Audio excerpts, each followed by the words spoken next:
Moje ime je Jelena Joksimović i saradnica sam u Centru za promociju nauke.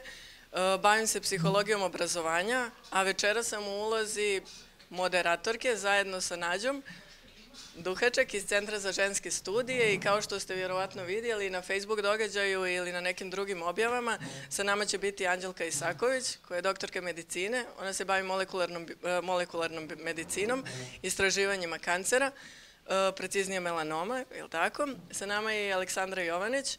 Ona je umjetnica, programerka, docentkinja na više fakulteta, umjetničkih fakulteta i govorit će sa nama o tome kakva je veza nauke, umjetnosti i kako je ona pronalazila svoj put kroz te odnose. Također, tu je Ivana Živaljević. Ona se bavi arhezoologijom, odnosno istražuje životinje i njihovu ulogu u životima ljudi u prošlosti. Mislim da je jako zanimljivo to što ćeš nam ti ispričati i ne samo iz uloge toga šta fenomena koje tvoja nauka proučava, nego i iz toga kako su tvoja lična iskustva kroz taj put istraživački u Srbiji.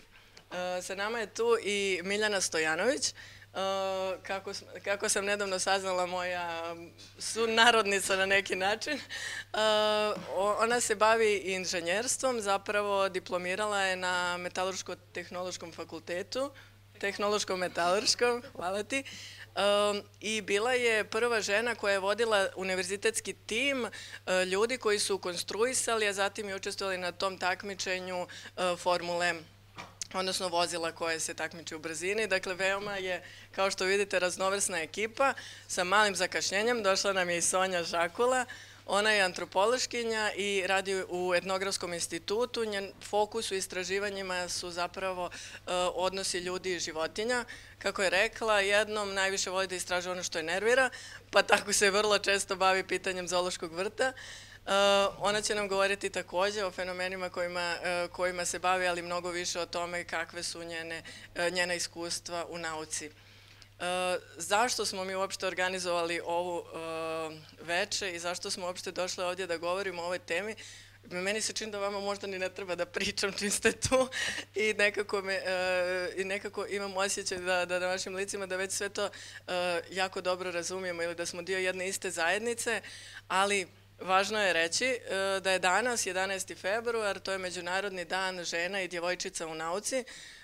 Ujedinjene nacije su to uspostavile još 2015. i sad kad stanemo i zapitamo se da li je stvarno bilo potrebno napraviti dan žena u nauci, nemamo takav dan za muškarce, to je sigurno, shvatimo da postoje ozbiljni podaci koji ukazuju na to da se nedovoljan broj žena i što je još važnije, nedovoljan broj djevojčica odlučuje da se bavi nekim zanimanjima vezanim za nauku. Na cijelom svijetu samo 30% ljudi koji se bave istraživanjima su žene i zbog toga je jako važno da te primjere, ne samo kao primjere žena koje su uspjele u nauci, već i primjere načina na koji se može baviti naukom, a koji nije dominantan, što više promovišemo i da više o njima govorimo na svim nivoima obrazovanja i da što više o tome zapravo, da što više pokušavamo da ne samo u obrazovanju, nego i na radnim mjestima žene dobijaju priliku i da napreduju jednako kao i muškarci, ali i da se bave temama koje su za njih važne. Ono što se pokazalo, a mislim da je veoma važno za čovječanstvo, to je da su sa ženama i da su neka istraživanja i neke teme otvorene upravo zahvaljujući tome što su istraživačice imale drugačiji pogled na stvarnost od njihovih kolega. Tako sada recimo imamo tinejdžerku koja se u Africi bavi klimatskim promjenama i koja je na putu otkrića koje će riješiti ozbiljan problem sa sušama. A to je nešto sa čime će se suočavati sve veći broj zemalja na svijetu. Dakle, mislim da je jako važno da smo se danas baš zbog toga okupili i da možemo da otvorimo teme, kao što sam više puta pomenula, koje su zaista iz polja nauke, ali i teme koje su naša lična iskustva vezana za bavljanje naukom. Svaka od nas je na neki način u nauci i vjerovatno mnoge od vas ovdje, tako da ćemo se radovati zapravo da ta razmjena bude obostrana i da sve vrijeme možemo da uključujemo i vas u razgovor. Posebno želim da se zahvalim Klari koja nam je omogućila da u toku februara više aktivnosti Centra za promociju nauke budu organizovane ovdje. Tu smo imali i dječji naučni kamp koji još uvijek traje. Imali smo prvi ciklus, 25 dječaka i djevojčica bavili su se problemima koji su važni za njih, ali koji su važni za svijet. 5 dana smo radili na tome baš kao pravi inženjerski timovi, krenuli smo od problema, išli preko toga kako ih možemo riješiti, napravili su svoje makete, napravili su svoje prototipe. To smo predstavljali i roditeljima i široj rodbini, kogod je stigao na naš sajam i bilo je veoma uzbudljivo. Sad smo na sredini drugog ciklusa sa drugom grupom djece, radimo isti takav proces i već je u tom drugom ciklusu bilo problema da li će se prijaviti dovoljan broj djevojčica i nije. I razmišljali smo o tome kako da to popravimo, kako da to unaprijedimo, iako smo podsticali i roditelje da više prijavljaju djevojčice. Taj naš opis samog događaja je također uključivao i teme koje bi mogle interesovati njih, ali čini se da kad pomenemo inženjerstvo, kad pomenemo pravljenje, konstrukcije, kad pomenemo tehnologiju, ne prepoznaju svi u dovoljnoj mjeri da su to neke teme kojima djevojčice i žene bi trebalo da se bave. Kao što ste vidjeli, ja baš puno volim da govorim, tako da mislim da je vrijeme da u tome prestanem, da dam riječ Nađi, koja će zapravo u nastavku voditi više ovu diskusiju. Moja je ova ceremonijalna uloga samo toliko draga, pa nisam mogla da stanem. Izvinite. Ništa, hvala Jeleni. Ja dolazim iz te neke akademske discipline koje se zove ženske, odnosno rodne studije i stvarno mi je bilo zadovoljstvo da ovo organizujem, da se upoznam sa svima vama zapravo i da i razgovaramo u pripremi za ovaj događaj. Ja ću prosto ukratko u par minuta dati jedan uvod koji se pre svega tiče filozofije nauke, odnosno istorije razvoja tog nekog promišljanja naučnih otkrića uopšte. I tu bih prosto izdvojila dva neka pristupa koji mislim da su za ovu našu temu danas veoma relevantni. Jedan pristup je nešto sa čime ste se možda susretale s vremena na vreme u recimo srednjoj školi na časovima istorije ili na časovima filozofije. Ne znam koliko vas je recimo selo da čita Rousseauovu knjigu Emil, koja se tiče direktno, na primjer, toga kako bi trebalo da se vaspitavaju deca, ili ako ste ponekad čitale malo detaljnije Aristotela, kada izjavljuje da žene i robovi zapravo ne mogu da razmišljaju, ili kada Rousseau, na primjer, napiše da dečake treba da vaspitavamo da budu radoznali avanturisti i da u prirodi otkrivaju različite stvari, a da Sofiju, odnosno devojčicu, treba da vaspitamo da pre svega pazi na to da će se Emil osjećati dobro. Dakle, to su neke stvari koje su i dan danas deo, sigurna sam da ste čuli i za Aristotela i za Rousseaua u školi. Dakle, oni su deo načina na koji mi razmišljamo o tome ko su to muškarci koji su doprineli važnim poljima razmišljanja. Oni su svi još uvek deo našeg današnjeg sistema obrazovanja, a za sobom ostavljaju i tekako ne samo mizogine izjave, dakle izjave koje promovišu mržnju prema ženama, već ostavljaju iza sebe i čitav korpus nekih znanja koje su zapravo bila definisana prema tome da kažu da su samo muškarci ti koji su biološki već predodređeni da promišljaju, da otkrivaju nove stvari, da ih treba u tome ohrabriti, a da je uloga žena da im u tome pomognu tako što će pre svega se brinuti o nekim drugim poslovima iz privatne sfere. To je jedan pristup o kome ja ne bih voljela da večeras više mnogo gubimo vremena. Jelena i ja smo se dogovorile da vam prosto neku literaturu na ovu temu ostavimo u Facebook eventu, tako da svi oni koje zanima da o ovome više čitaju mogu to sami da urade. Drugi deo istorije nauke na koji mislim da možemo večeras da obratimo pažnju i koji je mnogo zanimljiviji jer nije na ovaj način otvoren. Dakle, mi poslednjih 100 ili 150 godina svedočimo zapravo velikim promenama u sferi ženskih prava. Žene su se izborile za pravo glasa, za pravo da idu ne samo u osnovnu i srednju školu, već i da pohađaju visoko obrazovanje. Mi danas, kao što vidite, imamo žene koje rade na univerzitetima, koje imaju sopstvena, važna naučna otkrića.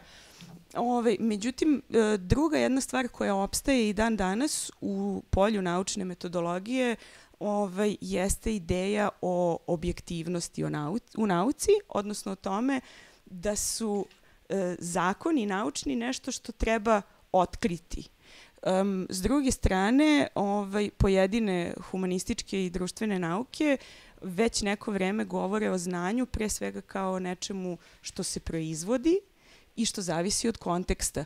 U tom smislu, često kada govorimo o tome koje metode biramo i u prirodnim i u društvenim naukama, jako je važno da na ova pitanja obraćamo pažnju, zato što kada znanje tretiramo kao nešto što je objektivno i univerzalno i što će uvek važiti, vrlo često može da nam se desi da zapravo zapečatimo neke stvari koje možda treba ponovo dovoditi u pitanje, koje su možda proizvedene ili otkrivene u vreme kada, recimo, žene nisu imale pristup obrazovanju i nauci ili u vreme kada neke druge čitave grupe etničke ili rasne ili neke druge nisu imale tome pristup, i to su sve neka važna pitanja koja treba ponovo i ponovo stalno vraćati kako u neku javnu diskusiju, tako i u različite naučne diskusije.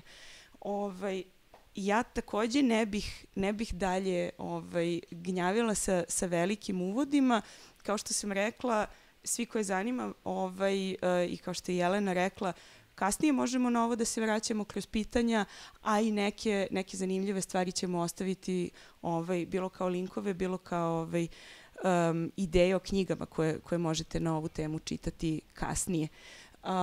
Ja bih sada zapravo pozvala, Jelena vam je ukratko rekla iz kojih naučnih, odnosno akademskih disciplina dolaze naše gošće, ali ja bih zapravo volela da možda za početak, pre nego što pređemo na ovu temu, šta su one iskusile kao žene u svom životu, ja bih volela da vam prvo ispričaju čime se one u svom naučnom, odnosno istraživačkom radu bave, i možda prosto možemo da počnemo redom, tako da vidimo zašto zoološki vrtovi. Jako dobro pitanje, hvala na pitanju. Dakle, dobroveče, ja sam Sonja Žakula, ja radim u Etnografskom institutu Srpske akademije nauka i umetnosti. Po struci sam etnološkinja, antropološkinja, ali radim nešto pomalo nesvakidašnje u mojoj disciplini, dakle, bavim se životinjama, odnosno bavim se ljudsko-životinjskim odnosima kao vrstom socijalnih odnosa. Sad, to je nešto što je meni jako interesantno već jako dugo vremena. Dakle, ja sam se i u svojoj master tezi i u svojoj doktorskoj disertaciji bavila sličnom temom, odnosno bavila sam se odnosima između ljudi i životinja kao društvenim odnosima, ali je ono zbog čega je u stvari mene ta tema interesovala, ono što me je, kako da kažem, povuklo da se njome bavim, da razmišljam o životinjama kao nekakvim zapravo važnim društvenim akterima, nekakvim bićima koje su tu sa nama, koje žive sa nama i koje sa nama ulaze u nekakve značajne odnose, koji su po svojoj prirodi socijalni, jeste upravo način na koji se o životinjama misli i govori u svakodnevnom životu, u javnom diskursu, čak i u naučnom diskursu. I zapravo ono što mi je bilo interesantno jeste jedna vrsta, odnosno ne jedna vrsta, već način na koji se o životinjama govori kao o radikalno drugima, kao o radikalno drugačijima i kao odnosno ta njihova radikalna drugost se karakteriše na različite načine, ali to je ono što, recimo, što potiče iz filozofije, što je način na koji percipiramo životinje u zapadnim društvima danas nije nešto što je palo s neba, niti nešto što je oduvek bilo tako. I iste one strukture koje su dovodile kroz vreme do opresije žena ili nekih drugih društvenih grupa su one koje su proizvele diskurs o životinjama koje imamo danas. I to je ono što je mene strašno interesovalo. Interesovalo me da raščivijam malo te stvari, da im kako dolazi do toga. Tako da je to sve krenulo kao neko, naravno, antropološko, ali s jedne strane i pomalo istorijsko interesovanje, u smislu toga da sam se bavila time kako se kroz vreme i kroz različite vrste diskursa u stvari konstruiše ideja o životinji kao nečemu što je radikalno drugo i nečemu što je zapravo predmet koji ne dela sam za sebe, nego je to tu da ga mi koristimo za različite svrhe i na različite načine. I onda je to kasnije, dakle, kada sam se malo pozabavila time i sebi, a možda i drugim objasnila kako u stvari dolazi do toga, krenula sam da razvijam svoje interesovanje i onda su mi se na tapetu našli zoološki vrtovi, zato što je to bila jedna onako, hajde da kažemo, možda institucija koja najplastičnije i najstrašnije prikazuje različite vidove, odnosno može biti i metafora za različite vidove opresije, jako često zapravo to nije bilo ni metaforički, to što pretpostavljam da znate da su se ljudi držali u zoološkim vrtovima do 70. godina 20. veka bez pardona. Ali ono što je meni bilo interesantnije zapravo jesu diskursi koji su u vezi sa životinjama i ono kako mi tretiramo životinje, zašto ih uopšte izlažemo, šta mi imamo od toga što imamo nilskog konja u bari na Kalemegdanu, mislim, o čemu se tu radi. I u stvari koje su priče, koje su ideje, koji su nekakvi diskursi koji stoje iza uopšte potrebe da se egzotične životinje izlažu nekakvim populacijama. I to je bilo nešto u što kada sam još malo opet poučena svojim ranijim istraživanjima i znanjima koje sam stekla kada sam razmišljala o tome kako su se te stvari menjale kroz vreme, kada sam ih posmatrala u nekom savremenom kontekstu, kada sam posmatrala zoološke vrtove u savremenom kontekstu, prosto tu su se razotkrile različite neke stvari koje opet se mogu povezati, odnosno načini na koje se opravdavaju stvari kao što je zatočeništvo životinja, su vrlo usko povezani sa načinima na koje se još od vremena prosvetiteljstva zadaju neke granice. Znači, jako su to usko povezani sa načinima na koji se definiše šta je to nauka, šta je to prosvetiteljstvo, ko možda prosvećuje, ko ima pravo da to radi, ko je onaj koji treba da bude prosvećen. I onda sa te strane, dakle, priča o životinjama i konkretno priča o zoološkim vrtovima ima jako puno veze sa ovime o čemu u stvari pričamo večeras. Tako da mi je drago što sam pozvana, ja bih se zahvalila koleginicama na pozivu, drago mi je da večeras učestvujem ovdje i da razgovaram sa vama, ali eto, to je bio nekakav uvod i recimo da, eto, u najkraćim crtama moja naučna interesovanja i moje naučno interesovanje konkretno za životinje, u stvari dolazi iz činjenice da me, kako pričali smo o tome sinoć, da me je jako dugo žuljalo to što postoje iste nekakve opresivne strukture, samo što se kada se govori o ljudima, njima se ljudi već i bave, o njima se već priča, tu postoje nekakvi pokreti, mislim, postoje i za životinje, ali prosto postoje etablirani u nauci načini da se to preispita. Kada su životinje na tapetu, to je počelo da se dešava tek pre nekih 10 godina i meni je bilo interesantno i uzbudljivo da učestvujem u tome i zapravo mi je bilo interesantno i uzbudljivo da te neke stvari koje me žuljaju, pokušam da nekako prokažem kao takve, da prokažem kao falične, a i kao ne nešto što je prosto to tako. A to je valjda negde i svrha nauke. Hvala. Anđelka? Dobro večer svima, ja sam Anđelka, kao što ste već čuli i ja sam završila medicinu, dakle doktor medicine, pri čemu se bavim naukom, ne bavim se kliničkom medicinom, već sam naučnica u najveći deo svog vremena. Zaposlena sam na Institutu za biohemiju na Medicinskom fakultetu, dakle radim kao asistentkinja, da budemo korektni. Ali da, eto, to je zvanje je zvanično u muškom rodu, pa dakle asistent. Dakle, ja se, odnosno osnovni deo mog posla jeste to da učim druge ljude biohemiji, odnosno studente medicine i studentkinje biohemiji, ali se u ostatku svog radnog vremena bavim naukom. Kako sam ja odlučila da se uopšte bavim naukom, priča bi potrajala, nije uobičajena i nije standardna i bavljenje nečim što pripada, ajde da kažemo, bazičnoj nauci za nekoga ko je završio medicinu nije baš uobičajen životni put. da kažemo uglavnom ljudi koji studiraju medicinu žele da leče. Ja sam se nekako odlučila da se posvetim tome da malo otkrijem ono što još ne znamo. Znamo sve i svašta u medicini, ali puno je tu prostora da se unapredi život i zdravlje ljudi. Tako da sam odlučila da budem naučnica. Ono čime se ja bavim i kako izgleda moj život jeste da, kao što ste čuli, bavim se istraživanjima malignih bolesti na prvom mestu. Ideja je negde, svi znamo da su maligne bolesti prilično neizlečive i nedostaje nam dovoljno znanja što o samom načinu nastanka tih bolesti, nedostaje nam znanja o tome kako da ih uspešno lečimo i to je jedno ogromno polje u kojim se bavi veliki broj naučnika i naučnica širom sveta. Pa eto, moja ideja bila da pokušam da dam nekakav skromni doprinos tome. Skromni, jel?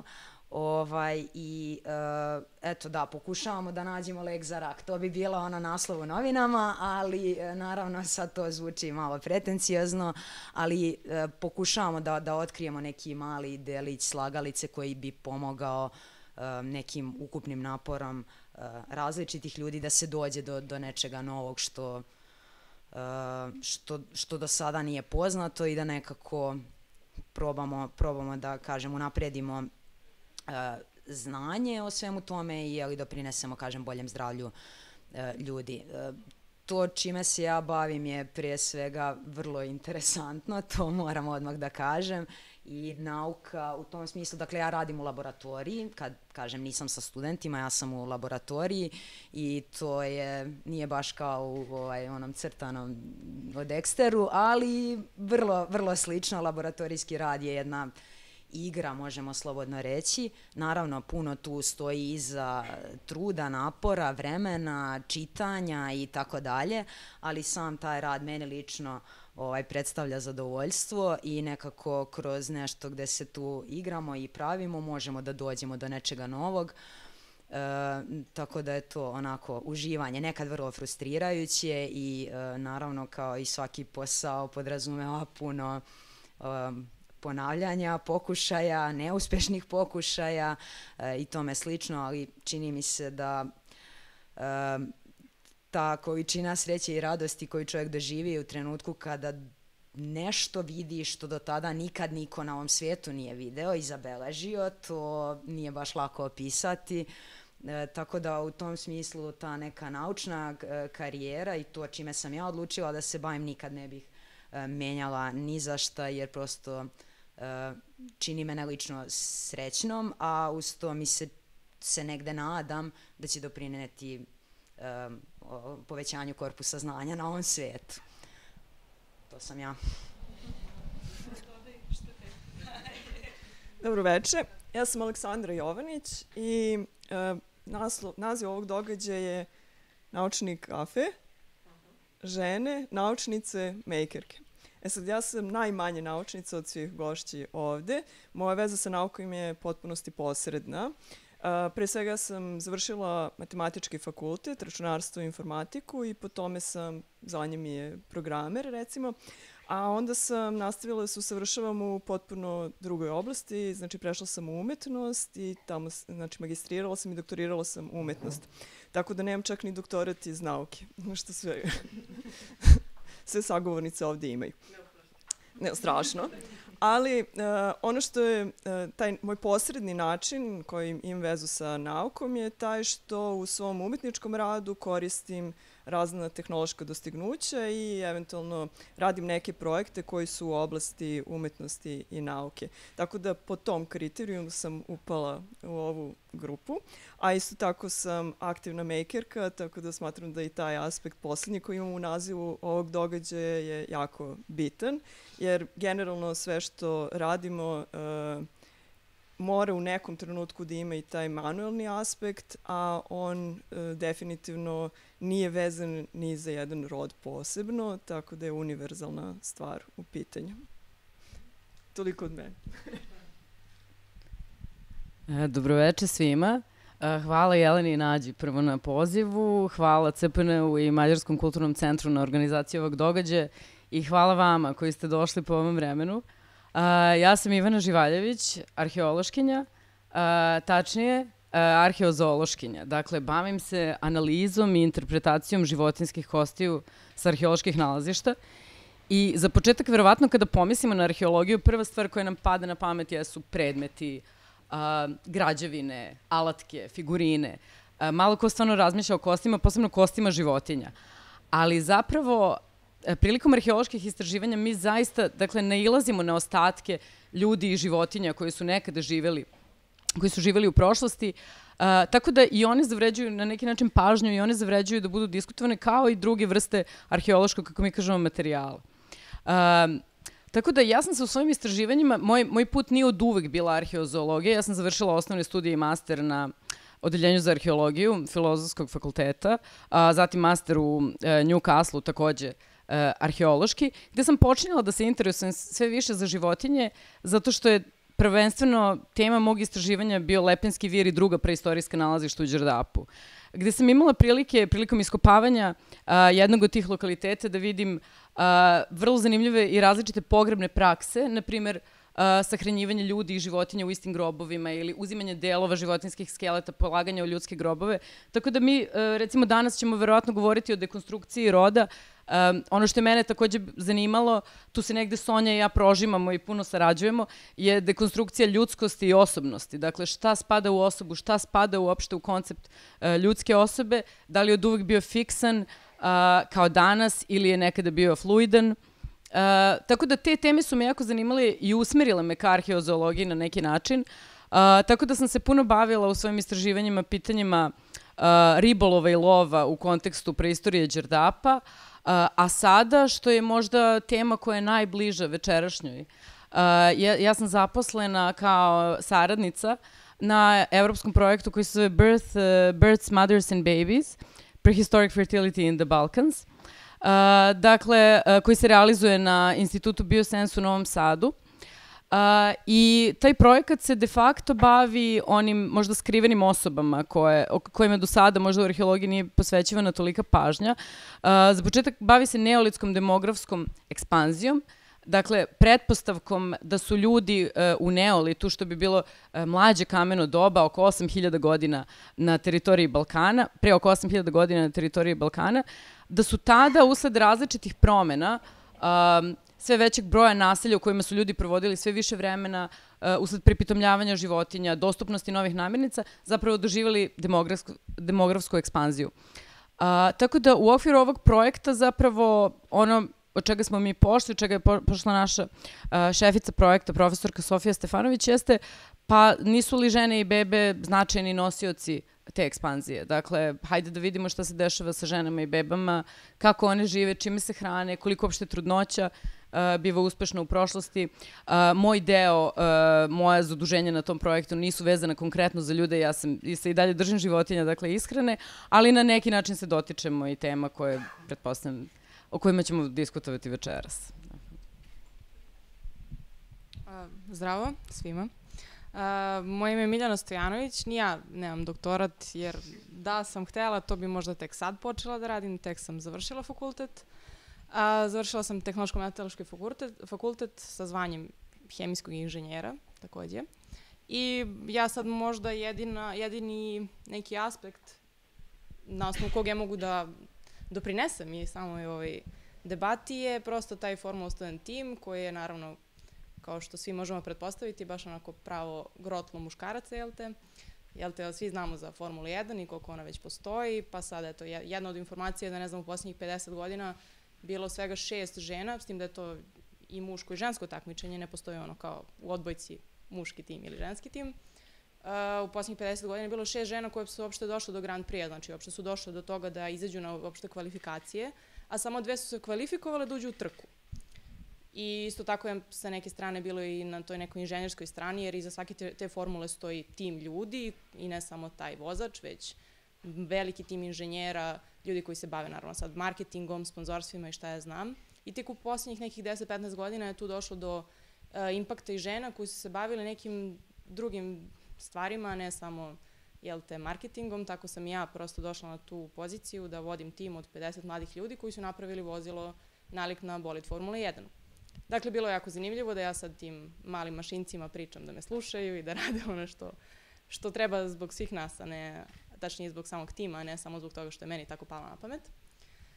Tako da je to za mene bilo jedno jako zanimljivo iskustvo na osnovu kog ja sad kao, dalje mlada osoba, ne mogu ni reći da sam naučnica, ni da sam žena i dalje, kao devojka, ali kao taj neki maker, taj neko ko je možda uzeo nešto i pokušao da napravi nešto ni od čega, sa tim bih mogla stvarno da se poistovetim.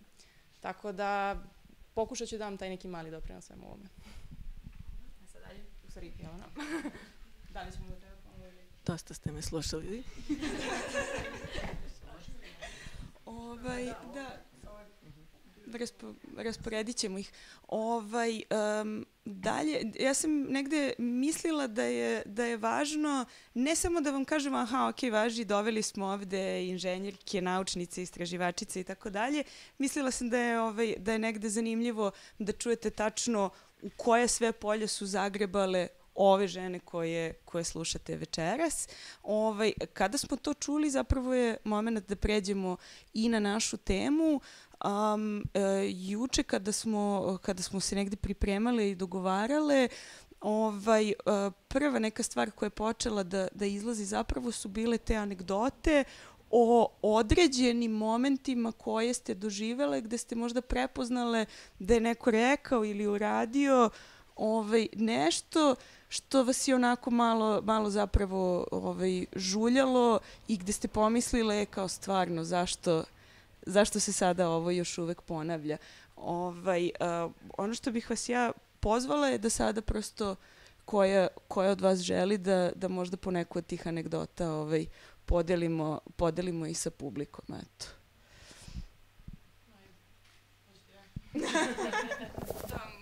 Moja anegdota je baš onako dosta sveža, jer, kako sam rekla, tek sam završila fakultet i naravno uvek tu sad sledi ono pitanje, pa sad ćemo valjda da krenemo da radimo negde i sad tu Tehnološko-metalurški fakultet je, ajde neću reći ženski fakultet, ali prosto sad taj rad u laboratoriji, ako ćemo gledati to sa neke naučne strane, ja sam bila dobar student, naravno nametnulo se pitanje upisivanja doktorskih studija, jer kao što i svi možemo pretpostavimo, industrija u Srbiji baš nije najpostojećije moguća. Tako da dobrim studentima to po inerciji ide i onda mi imamo tako naravno dosta asistentkinja, profesorki koje tako imaju mišljenje da je mnogo bolje da upišeš doktorat, jer mnogo je fleksibilniji posao, što bi sad ti išao sad tamo negde u neki pogon, u neku proizvodnju, da radiš 24/7 u 3 smene, da sad ti nemaš vremena, ovde već možeš, malo je klizno je vreme, možeš malo da se, malo pomeriš kad treba zbog dece, jeste malo manja plata, ali nema veze, i da sam ja bila u fazonu ne, kao mislim, što bi ko tako razmišljao, ali okej, sigurno ima ljudi koji tako razmišljaju, žena pre svega, ali sama pretpostavka da to da sad već razmišljam zbog nečega što će se možda desiti u nekoj budućnosti, da sebe ograničavam sad zbog toga što bi ja možda želela u nekom trenutku da uradim, a što se tako nešto ne pretpostavlja nekom mom kolegi. Inače je zanimljivo onda svi ti muškarci sa mog fakulteta, kojih opet na kraju ima isto koliko i nas tipa bude u prvoj godini 4:1, devojke prema momcima, na kraju završi 1:1, znači većina devojaka ni ne dođe do završetka fakulteta. Mislim što je meni sad bilo zanimljivo jer ja sam sad završavala i onda je to opet bio gro momaka koji su bili, kao što smo i mi juče pričali, dosta lošiji od nas devojaka, ali eto, oni su se progurale, a devojke su se poudavale, počele da rađaju ili rade. Mislim što je super ako su one tako želele, njihova stvar, ali sigurno je takvo stanje. Tako da bi moj zaključak bio, ako ja treba da upisujem doktorski zbog toga, neka hvala. Evo mogu ja da se nadovežem na ovu priču, odnos momci, devojke i sve ostalo medicine što se tiče, ne znam sad da vam to zvuči logično ili nelogično, ali studenta bar što se tiče, pa odnos je sigurno onih koji studiraju, devojke su u velikoj većini, recimo 2/3, ako ne i 70% devojaka, nekako tako i završavaju, nije da se nešto dramatično promeni, nekako iz nekog razloga dođemo posle do toga da je ipak procenat profesora muškog pola mnogo veći. Možda ne mnogo, ali značajno veći, nije ovakav kao odnos studenta. No dobro sad, ko zna kakvi su sve razlozi, ja u to zaista ne bih ulazila, ali ono što, eto, ja lično da se sad nešto sećam i da mi nije bilo, samo je to stvar, da mi nije bilo jasno čemu takvi komentari, ali jeste situacija u kojoj vi imate 21, na primjer, godinu i neka ste 2. ili 3. godina studija i onda vam dođe profesor na predavanju. Prvo, ja smatram da profesori treba da imaju i ne samo tu ulogu da uče studente, nego da treba malo da možda imaju malo širu ulogu u nekom smislu, je to ipak nekakav obrazovno-vaspitni sistem i tako dalje. Ali nekako čini mi se ipak da predavanja možda nisu mesto da razgovaramo o ličnim životima i ličnim odlukama. I mislim da zaista ne postoji razlog zbog čega bi po pravilu profesor, dakle muškarac, stao, pogledao ovako i rekao, puno vas je cura, koliko vi ono imate godina, 21, a ta deca i to kad ćete to? Ja čak i ne mislim da je neko možda a priori imao lošu nameru. Govorimo o tome da ipak verovatno većina ljudi koji postoje na ovom svijetu žele da imaju porodicu, decu ili šta god. A moramo uzeti u obzir to da možda postoji oni koji to ne žele, pa je samim tim onda ovakav nekakav komentar negde nije na mestu jer previše generalizuje. I drugo, možda nije ni problem kad se to dogodi jednom, a da ponavljam, mislim da nije mesto. Ako ćemo da razgovaramo o planiranju porodice ili da razgovaramo o životnim odlukama, za to postoje neka druga mesta. I ako se to ponovi, ne jednom, ne 2 put, nego puno puta u toku studija, od strane nekoga koga smatrate za autoritet, koga smatrate za neko ko vam nudi nekakvo znanje, za nekoga na koga se ugledate, želite da budete nešto tako, imate nekakve ambicije u životu i ako se ponovi veći broj puta da se uvek spominje planiranje porodice samo u kontekstu toga kad ćete vi da rađate decu, a nikada, apsolutno ja to nikada nisam čula, da se bilo kom momku obrati sa idejom a kad ćete da pravite decu ili kako god bi to bilo u tom kontekstu vrlo neakademskom, onda mi se čini da to negde nije u redu.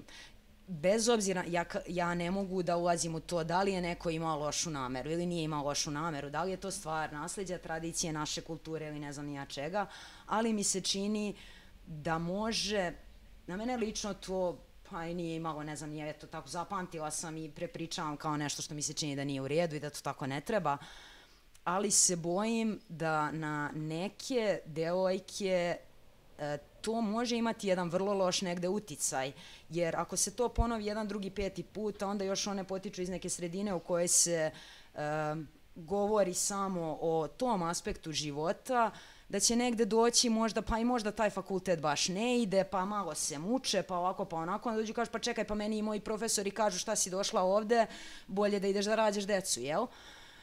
Bojim se da to malo nije u redu. Bojim se da nekako bi to moglo, ako neko ima dobru nameru, da bi to moglo na nekakav drugačiji način.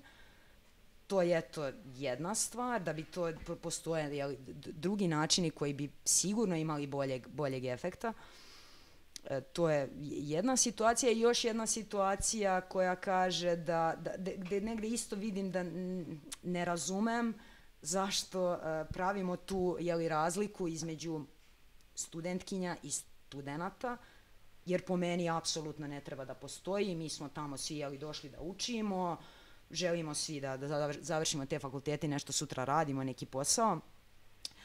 Jeste stvar sa ponovo nekakvom selekcijom u odnosu na pol, kada govorimo o nekakvim granama medicine i to je toliko dominantno i opet kažem, nikad mi nije bilo jasno zašto. Ja mogu da razumem da mi sad govorimo o nekim poslovima koji su fizički zahtevni, pa sad neko kaže, logično je da momak od 100 kila ima više snage od devojke od 50, u redu.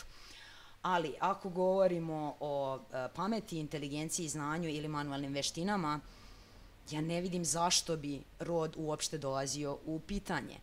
I to je ponovo eto, još jedna od anegdota i neću više, ali nekako čini mi se ponovo da nije u redu da imate situaciju gde u hirušku salu uđu 4 studenta medicine, od čega su po pravilu, zbog tog prostog odnosa 3 devojke i 1 momak.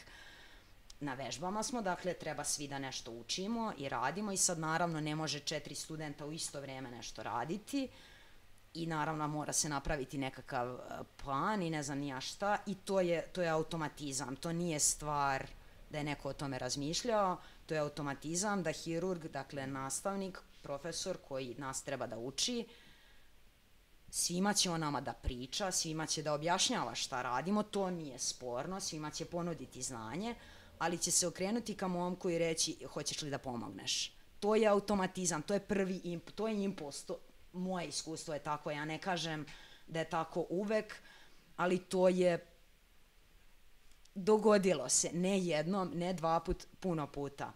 Naravno, postoje, ja sam imala koleginicu iz grupe koja se sad uspešno bavi hirurgijom, koja je naravno u tim situacijama rekla hoću ja, pre nego što momak stigne da odgovori i koja je uvek uspevala i ne da je, mislim ona je mnogo pre završetka studija umela svašta da radi zato što je bila jako prodorna i zato što je nije bilo briga, ona je želela da nauči.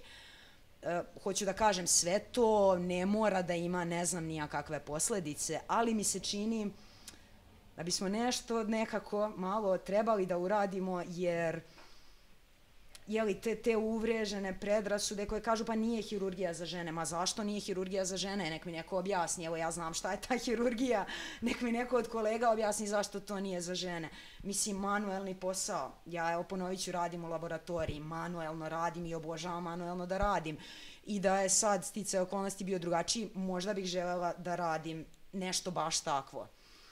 Tako da, eto, to su ti neke situacije koje kažem, ne znam zašto, kako, ne kažem da bilo ko ima bilo kakvu lošu nameru ili bilo šta, ali se događaju i bojim se da mogu nekad imati negativne efekte. Ne kažem da uvek imaju, ali da je to nešto na čemu bi možda malo društvo moglo da poradi, jer kako da kažem, da je ta moja drugarica koja je sada, kažem, sjajan hirurg, bila malo možda nesigurnija ili malo manje prodorna, to su već njene osobine ličnosti, možda je se nikad ne bi pružila prilika da uzme iglu i konac u ruke ili skalpel u ruke i onda bi se brinula da to možda kako će ona to, gde će i tome slično, a da joj niko to ne ponudi kao opciju. Eto, samo to je stvar.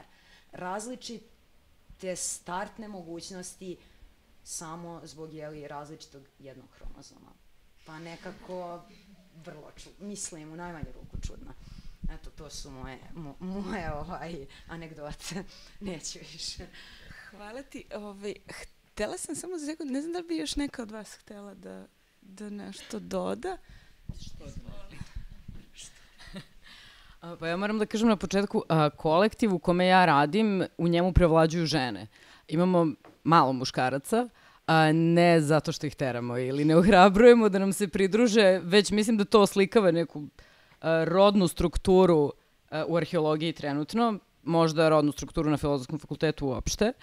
A možda bi se čak moglo reći, pošto te neke poddiscipline u arheologiji kojim se mi bavimo jesu negde specijalističke, pa opet to je to zanimljivo pitanje koliko su žene njima sklone. Zato što dugo vremena u arheologiji autoritet osobe koja vodi iskopavanja ili vodi neki projekat jeste bio taj neki arheolog ili arheološkinja, da kažem, opšteg smera, opštih nekih znanja koji nije bio specijalizovan ili specijalizovana. I da li su možda žene bile sklonije ka tim nekim specijalističkim znanjima gde je konačna interpretacija nije bila njihova. Konačna reč u interpretaciji nije bila njihova. Dakle, obično je to bila neka osoba koja bi skupljala sve te rezultate specijalističkih disciplina. Trebaju mi analize keramičkih posuda, analize kostiju, analize, ne znam, nakita, oružja, čega god, i sklapao tu u jednu koherentnu celinu. Ja sam srećna što mogu da kažem da vidim da danas to više nije slučaj. Vidim da i arheolozi i arheološkinje koji potiču iz tih specijalističkih subdisciplina su ti koji danas i vode projekte i vode velike projekte iskopavanja i istraživanja. Tako da mislim da specijalizacija u okviru arheologije nije više muška ili ženska stvar. Prosto rekla bih da ovo oslikava jednu našu situaciju gde imamo više studentkinja u odnosu na studente, ali takođe što sam isto primetila je da su studenti možda malo vokalniji da nam se pridruže. Da, na primjer, češće, da su skloniji da pitaju, mene ovo zaista zanima, ja bih želeo da idem na teren ili želeo bih da se pridružim vašem timu ili da učestvujem na neki način. Da su manje, pokazuju možda manje straha da uopšte rizikuju na taj način. Tako da mislim da, pošto ja ne radim u nastavi, radim u istraživanju, nemam toliko kontakata sa studentima, ali bih voljela da prosto imam bolji uvid u to kakvi su njihovi kvaliteti, nezavisno od toga koliko su prodorni. Tako nešto, recimo, ako mogu da kažem. Mogu takođe da se pomenu, na primjer, i arheološki tereni koji su jedna druga realnost, gde dolazi do nekih drugih društvenih odnosa, drugih autoriteta. Ja sam bila na jako puno njih kao student, nažalost više ne idem toliko, uglavnom sam u laboratoriji, ali to jesu neka mesta i neke realnosti gde može da dođe do izraženih nekih manifestacija rodnih uloga. Naprimjer, na nekim terenima na kome sam bila, najčešće su to mešovite ekipe, bila sam čak i na terenu gde su samo žene, jedna mala ženska ekipa. Svaki različit, od svakog sam nešto ponela i nešto mogla da naučim. Naprimjer, na nekima se insistiralo na tome da posao studenta i studentkinja bude potpuno egal. Na nekima postoja tendencija se sklizne u te tradicionalne rodne uloge, ko kuva kafu, ko se bavi teškim fizičkim poslovima. Dakle, vrlo se to razlikovalo, ali mislim, često je postojala i diskusija.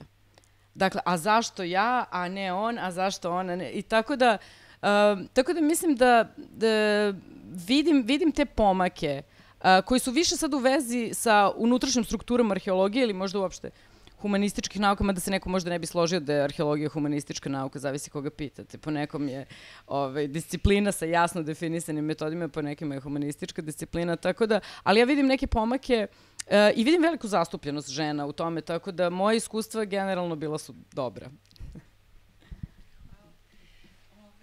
Ja sam htela u stvari samo za neki kraj ovog kruga da zamolim Jelenu da samo podeli priču o tome šta se dešava kada devojčice pitate nešto na početku Makers kampa. Prije sam ovako kao podigla prste kao želim.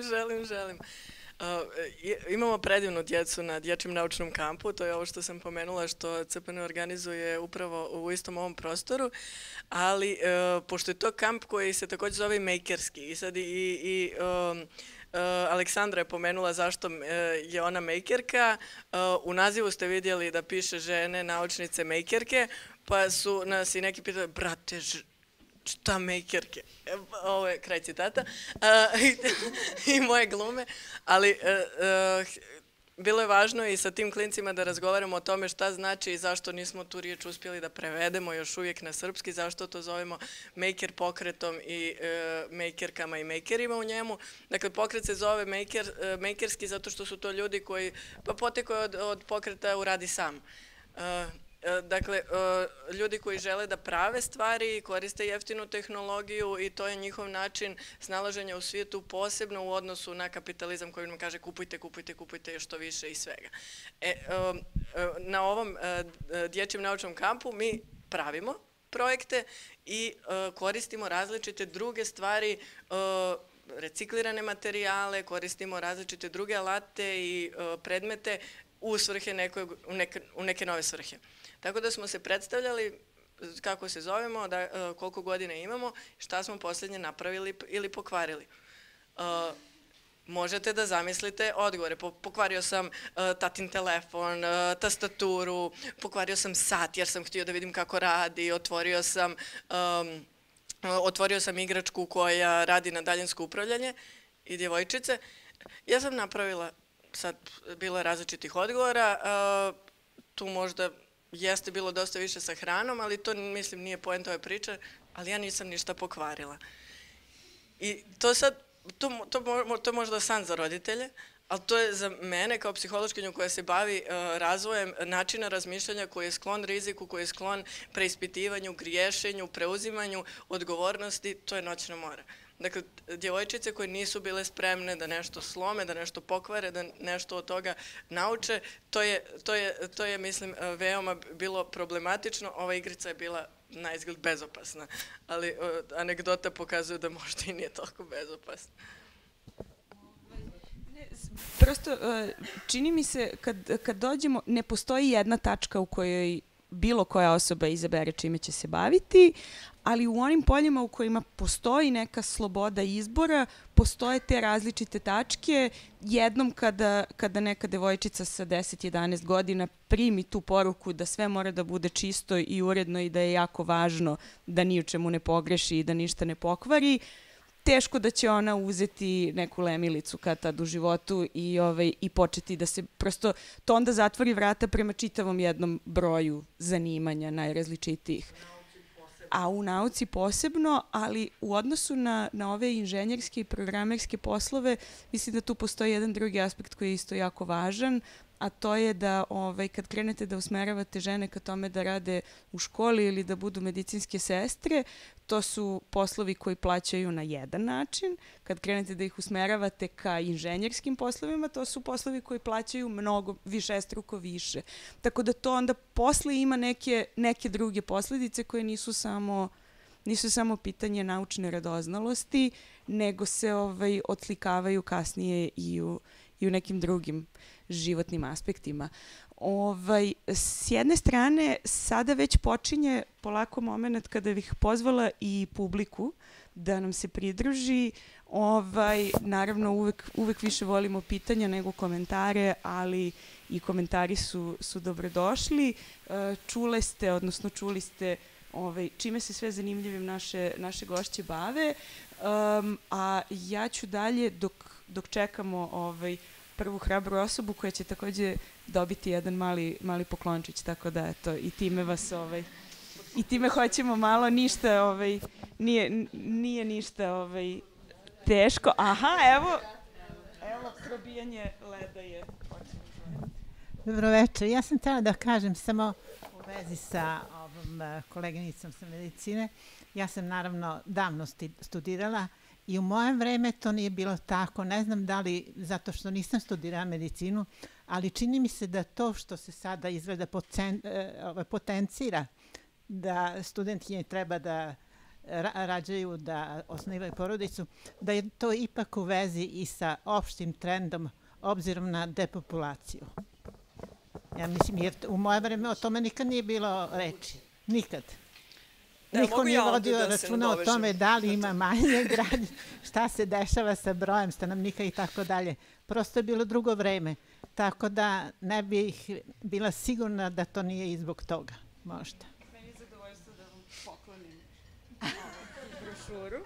Hvala vam mnogo. Zapamtila sam samo, Aleksandra želi isto nešto da... Dobro, znači ja ću se nadovezati na ovo, imam mali uvod. Prethodni godinu i po dana smo moja koleginica Čarna Manojlović i ja radile projekat koji se zove Hrabre žene putuju kroz vreme. U pitanju je umetnički projekat gde smo mi izabrale 20 žena iz naše, recimo, bliže istorije. Znači najstarija žena čijom smo se biografijom bavile je rođena pre 200 godina, tako da samim tim nije to neka relativno bliska istorija.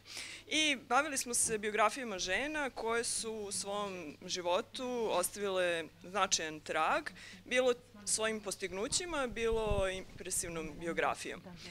Naša intervencija, odnosno šta je proizvod celog projekta, bio je taj da smo mi pravile fotografije na kojima se mi nalazimo, gde nas dve glumimo te žene. Odnosno, birali smo iz njihovih biografija nešto što je nama lično bilo bitno ili neki aspekti koji su ostali i dalje aktuelni, pitanja, problemi koji se i dan danas dešavaju. Znači, nešto što se u Srbiji dešavalo pre 100 godina, dešava se i dan danas. Znači, nema nekih, ko mi imamo osjećaj da smo slobodnije, da ne moramo da molimo roditelje da nam dozvole da upišemo akademiju, da studiramo umetnost, kao što je jedna od naših junakinja.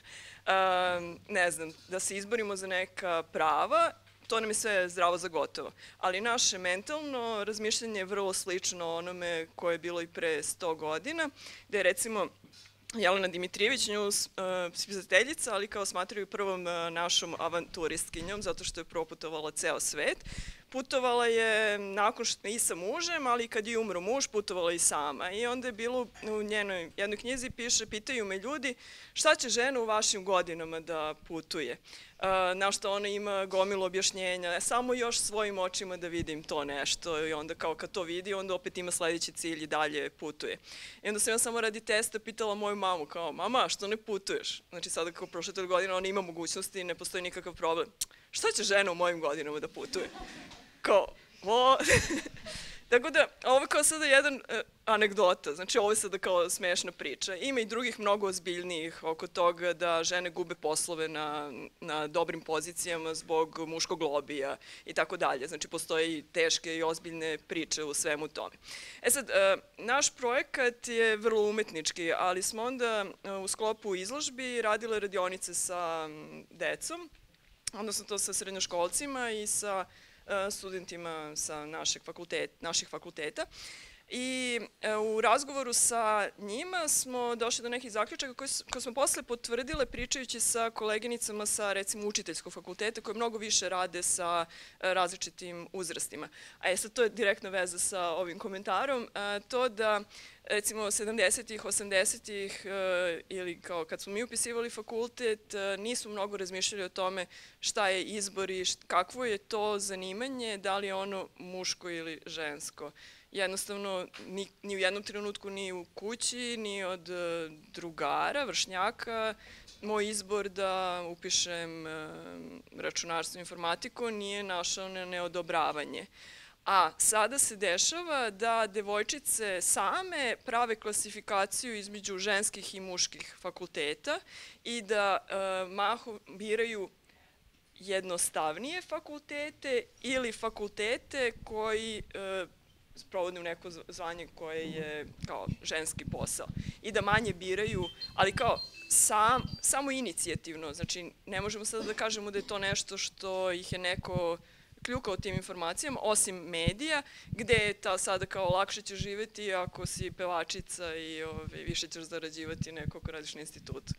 Tako da ima puno aspekata koji su uticali na to, ali mislim da smo se degradirali u prethodnih, ne znam, 50 godina, negativno, znači vrlo negativan trend odnosa prema zanimanjima od strane dece.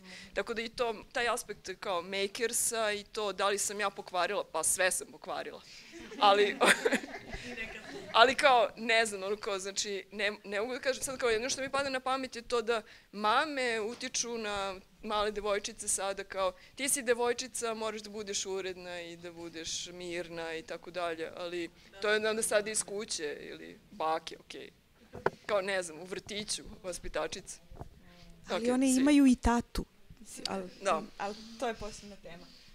Ok, toliko. Hvala ti, Sonja i Da, ja sam htjela da se nadovežem na ovu priču, zato što je nešto što mi kao antropolozi, to jest pre svega kao etnolozi, a potom i kao antropolozi, ako hoćete da pravite tu neku razliku između tih stvari, primećujemo unazad recimo 30 godina. Ono što mi zovemo postsocijalizmom, znači period postsocijalizma koji se nikada neće završiti, mislim i kako god hoćete to nazovete, dolazi do nečega što se zove retradicionalizacija. Znači, mi posmatramo i vidimo, u realnom vremenu posmatramo jednu retradicionalizaciju, jednu repatrijarhalizaciju društva i jedno onako prilično nekritičko srljanje bez kočnica u nekakvu zamišljenu, jednostavnu prošlost u kojoj, eto, ne znam, sve je bilo tako lepo zato što su žene rađale, a muškarci, ne znam šta sad, obrađivali njive i slično. To su diskursi koji su povezani sa nekakvim religijskim nadri budalaštinama, mislim, koje se predstavljaju kao ne znam, moralne moralne visine kojima svi treba da težimo, ali dakle ono što se dešava jeste da se nekakve davno izvojevane pobede koje su žene pokušavale da izvojuju 100 godina prosto nestaju. Znači to je uljuljkane smo ili su to generacije možda moje mame bile uljuljkane u te stvari i onda nama niko nije pričao da za to treba da se kontinuirano bori. I ono što se sada dešava, ono što se dešava sa nama koje ulazimo ili smo pre nekog vremena, recimo u poslednjih 10 godina ušle u svet rada, došle na tržište rada, suočavamo se sa stvarima koje su bile potpuno nezamislive pre 30 godina. Znači da vama neko neće da da posao zato što ćete možda da zatrudnite pa će morati da vam plaća trudničku, a vi nećete biti tu da radite. Mislim, to su stvari koje, dobro, da, jesu i zakonski regulisane, ali mislim, zakon mačku rep. Ono što se dešava jeste da živimo jednu prilično radikalnu transformaciju na gore, koju smo kao društvo sa, ne znam, ajde da kažemo, zakasnelom industrializacijom koja dolazi tek posle Drugog svetskog rata, srećom preskočili.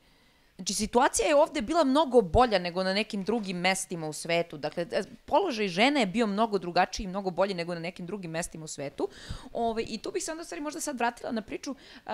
O tome smo razgovarali juče kada smo se videla, to je verovatno i to jeste jedna od stvari o kojima bi trebalo da pričamo večeras. A to je činjenica da u Srbiji u nauci postoji jako veliki broj žena.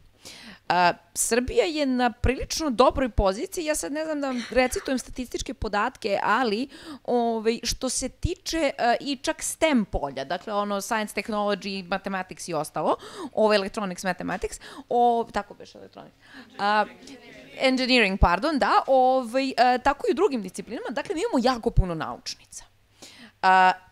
I to je nešto što je dobro. To je stvar u kojoj prednjačimo i koja bi trebalo da bude nešto čime se i ponosimo. I jeste, verovatno, nešto čime se ponosimo. Ali ono što je problematično i ono što se polako dešava jeste da se taj trend menja. I u tom smislu je možda značajno razgovarati o tome kako inspirišemo devojčice i kako u stvari da stanemo na put toj užasnoj retradicionalizaciji devojčicama u suknjama, dečacima u pantalonama. Kako da stanemo takvim diskursima na put? Zašto? Zato što se onda dešava da vi imate usko grlo mnogo ranije. Dakle, to više nije situacija u kojoj vi imate jedan onako manje više egal odnos na fakultetima, pa onda isto tako se to probije se ko se probije, levo, desno, na kraju kraju ipak imate neku manje više jednaku situaciju što se tiče broja muškaraca, odnosno žena u nauci. Ono što se dešava i što je opet bila tema našeg razgovora i juče, jeste da vi ne možete, odnosno mi ne možemo na fakultetima da utičemo na takve stvari. Znači, trenutak da se na te stvari utiče, trenutak da se devojčice guraju u STEM polja ili u bilo kakva naučna polja je mnogo ranije. I u stvari trenutak da se stane na put diskursima koji im kažu ne možeš ti da budeš inženjer zato što si devojčica, odnosno ne možeš da budeš inženjerka ili ne možeš da budeš, ne znam, arheološkinja zato što tu treba da se kopa, slomit ćeš nokat. To su stvari kojima moramo da stanemo na put mnogo ranije. I to je nešto što mora da se radi kroz osnovno obrazovanje, kroz srednje obrazovanje, nešto što mora da se radi zapravo kod kuće, u domovima. I u svakom slučaju, dakle, kada imamo situaciju gde društvo kliza u nekakve zamišljene rodne uloge koje su jednostavnije, bolje, lepše, nemam pojma, simptomi nekakve lepše prošlosti koja nam je to bila tako super, a sad živimo u nečemu strašnom, moramo te priče da preispitujemo. Moramo da prosto da rastresamo te stvari, da kažem, čekaj bre, nije to bilo tako.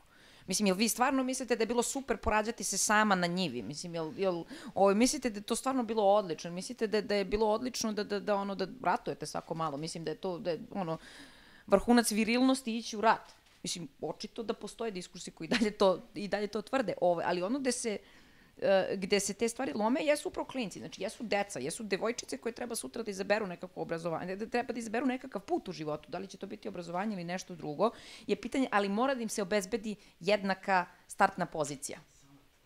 Znači, jednaka startna pozicija i to i dakle, čak ne ni samo jednaka startna pozicija, već da im se ukaže na to šta će biti specifične stvari, šta će biti specifične prepreke sa kojima će se one kao devojčice, odnosno žene, susretati. Zato što mi možemo da pričamo o jednakosti i o jednakim pozicijama koliko god hoćemo, ali kad vi dođete na fakultet i niko dečacima ne kaže kad ćete vi da pravite decu, a devojčicama kaže, tu već imamo problem. I to nisu jednake šanse. Dakle, prosto, ono što moramo da radimo jeste jedna vrsta i mentalne i socijalne higijene koja će se otarasiti tih nekakvih retrogradnih ideja i otarasiti nekakve Dakle, prosto to, moramo da raskrstimo sa retradicionalizacijom i sa repatrijarhalizacijom i da kažemo, čekaj, zašto da srljamo nazad na gore? Mislim, to prosto ne treba tako. Imali smo dobar model, imali smo savršen model, imali smo možda ne savršen, ali odličan model, koji se polako razgrađuje, gledamo ga kako propada na naše oči. Znači, moramo da uradimo nešto da prestane da propada i da ga ponovo nekako uspostavimo, da prosto da devojčice i žene imaju šanse koje su imali ranije, da nastavimo prosto da imamo jednak broj žena u STEM poljima kao i muškaraca. Mislim da nastavimo i da bar u nečemu da prednjačimo. Mogu ja samo digresija? Jer, jel te, i na fakultetu sam sad skoro videla Instagram post jedne devojke, koleginice s faksa, sad je to neki poluprofil, lep nos, šta ja znam, i njen komentar, ja nisam feministkinja. Ja nisam, mislim kao, sestro, šta radiš? Da niko, mislim šta si ti po jedan, sad, znači to je devojka koja je na fakultetu, to što smo rekli, znači ti na fakultetu ili u ovim godinama mi ništa nećemo uraditi, ja sama sa sobom ništa neću uraditi, osim što ću konstatovati da tvoje razmišljanje u 21, 2, 3, 4, 5 na neku sliku koja treba reprezentuje jedno, ti govoriš drugo, a nisi ne razmislila šta hoćeš i to još pokažeš svima, kao, ne znam. Ja se izvinjavam. Ja nisam feministkinja, to je opšte mesto. Jeste i hvala vam, samo javila se koleginica pre vas, pa ćete onda... Hvala lepo. Hvala na uvodu. Ja bih samo dala, imam pitanje i komentar. Komentar se odnosi na to da mislim da je devojčicama ili mladim devojkama jako važno da vide žene u vodećim pozicijama i da znaju da je to itekako moguće i da one treba i mogu da teže ka tome. A pitanje koje imam jeste šta muškarci misle o svemu ovome?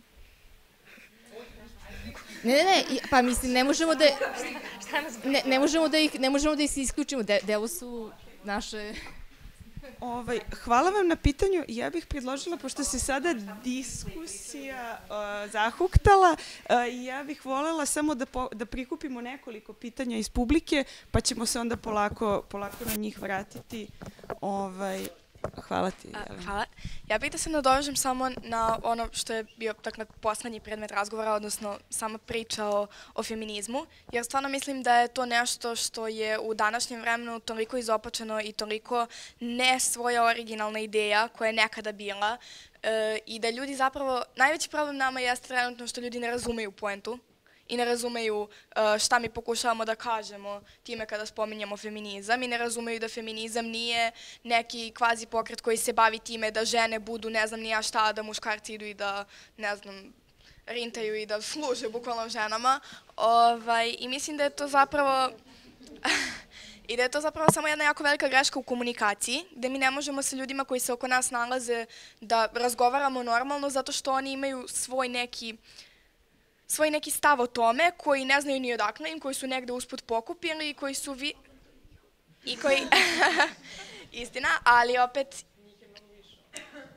njih je više i već takav problem, dakle imamo i takav problem postoji, zato što su oni videli neke ljude koji isto tako nisu kapirali šta je feminizam, ali je njima bilo zabavno, imamo ženski svijet, žene vladaju, sad smo mi super i sad smo mi kao neki feministi i te devojke su glasne. I naravno da onda se sakrije ono što je zapravo bila prava poenta svega, a to je da se svi tretiramo jednako, jer majko mu svi smo ljudi. Mislim, ista priča i za životinje, realno. Zašto? To je to. Hvala ti. Imamo još jedno pitanje. Hoćeš ja?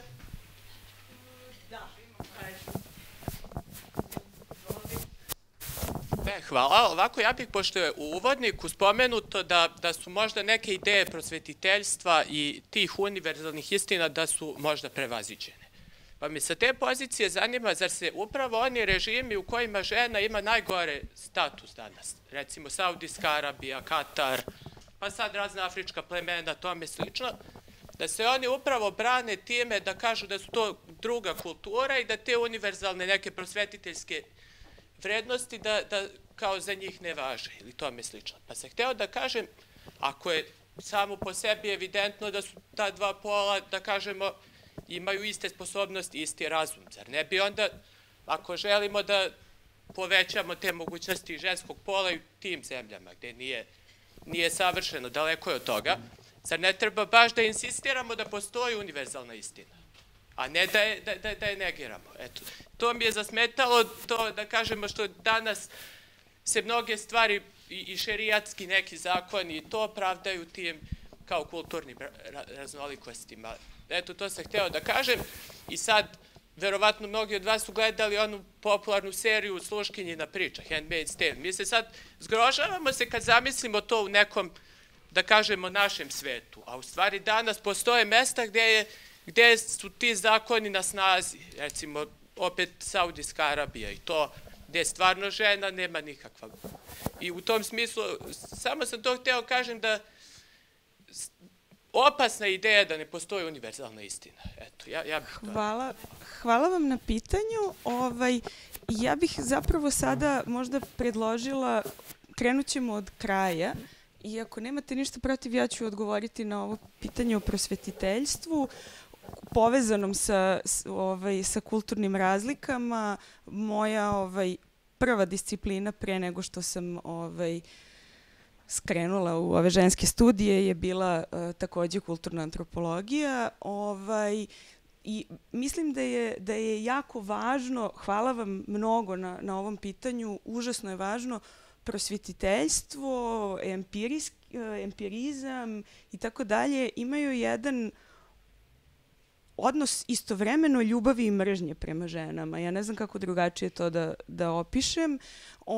Posebno razvoj tokom 18. i 19. veka, posebno istorija medicine i odnosa kako prema fizičkom, tako i prema mentalnom zdravlju.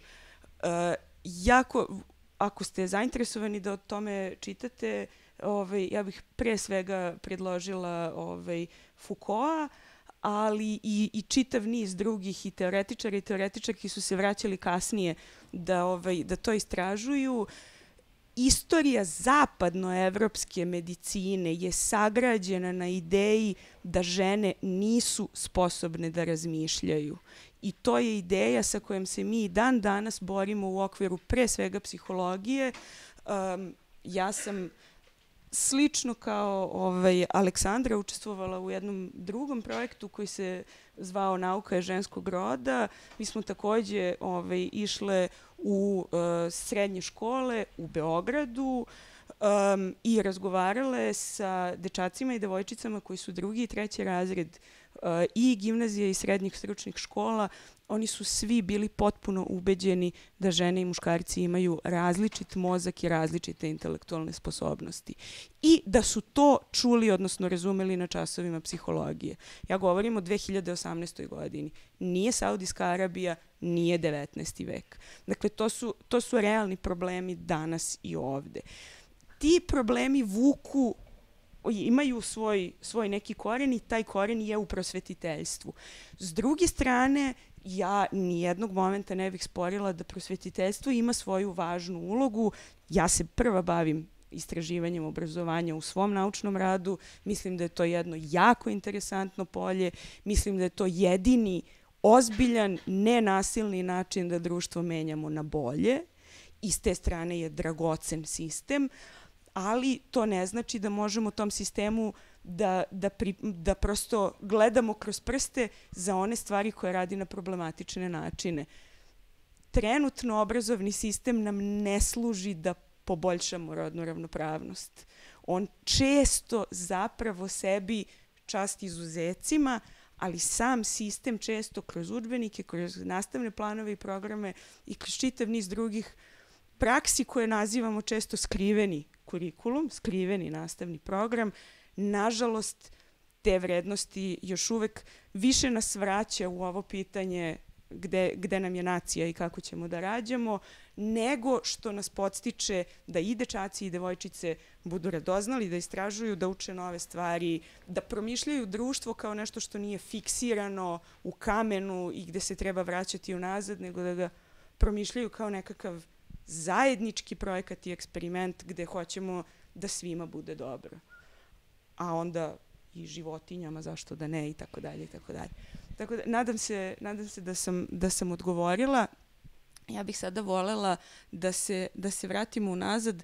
Možda bi neka od vas htela da prokomentariše pitanje šta jeste poenta feminizma.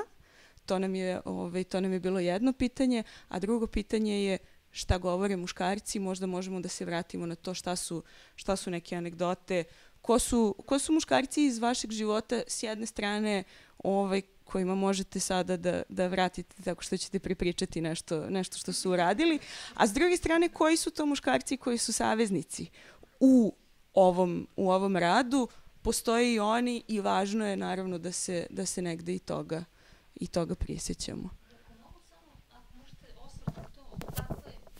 Kako vidite, otkud tolika gadljivost prema feminizmu u široj ženskoj zajednici ovde? Mislim, to je stvarno onako dosta rašireno. Vi ste pomenuli zadnjih 50 godina, ja se ne bih složila, čini mi se da je ipak u socijalizmu makar zvanična pozicija politika bila bolja i što se tiče zapošljavanja i svega. U tom smislu smo mi stvarno onako unazad. Da. Ne, znam, nego prosto... Da. Nemam 50 godina, pa sad ne znam kako sad... Da. Dobro. Eto, prosto me zanima gde vidite, zašto, otkud ti koren, da li je to sad neki nametnuti ideal da žena mora bude lepa, bez obzira sad da li je ona naučnica, doktorka ili šta već, otkud toliko, konkretno ne znam da ste primetili, ali u vreme kada smo mi bili mali, jako davno, kad sam ja bila mala, ja bih vas molila da date neku deceniju, recimo, kao odrednicu, jer... Pa ne znam, ali recimo, jer je ovde generacijski šareno, tako da... 70-ih, 80-ih, odeća je bila mnogo sličnije. Mislim, počevši od toga, znači sad postoji taj imperativ da devojčice moraju da budu, mislim, potpuno uska odeća, isključivo nešto što ne može da se prlja ili šta je. Znači, to počinje bukvalno od kolevke. Hvala.